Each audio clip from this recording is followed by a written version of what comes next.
Merasa malu hingga menyesal pernah memilih menjadi pengemis di jalanan, seorang kakek tua akhirnya memilih bekerja sebagai pedagang asongan demi menghidupi 9 anaknya. Meski dalam sehari hanya mendapat Rp30.000, namun kakek ini tetap tidak ingin kembali menjadi pengemis.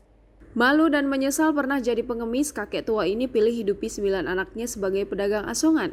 Sempat menjalani hidup sebagai pengemis, Sugeng 62 tahun mengaku kapok dan menyesal. Sugeng merupakan bapak 9 anak yang tinggal di Klender, Jakarta Timur. Memiliki banyak anak membuatnya memiliki tanggung jawab yang lebih besar juga terutama dalam hal menafkahi keluarga. Sedari bujang, Sugeng bekerja sebagai tukang sapu jalan. Bertahun-tahun ia menjalani hidup sebagai tukang sapu guna memenuhi kebutuhan keluarganya. Naas sekitar tahun 2010 silam dirinya terlibat kecelakaan saat bekerja. Dari arah berlawanan, dirinya ditabrak sepeda motor hingga bagian tangan kanannya cedera dan patah. Kemudian berdampak juga pada punggungnya yang mengalami luka lebam.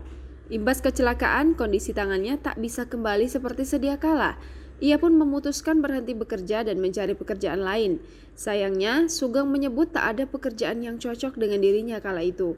Kedua mata yang mengalami katarak membuatnya kesulitan mencari pekerjaan dan akhirnya ia memutuskan menjadi pengemis. Hanya diketahui beberapa anak, ia tetap mencari nafkah dengan mengemis dan berharap belas kasih dari orang yang ditemuinya di jalan. Sekira 5 bulan lamanya, ia menjadi pengemis. Singkat cerita, Sugeng mulai merasa malu dan menyesal. Ketika berangkat dari rumah, suara hati dan langkahnya bertolak belakang. Alhasil, ia memutuskan untuk berhenti dan menyesali pernah menjadi pengemis.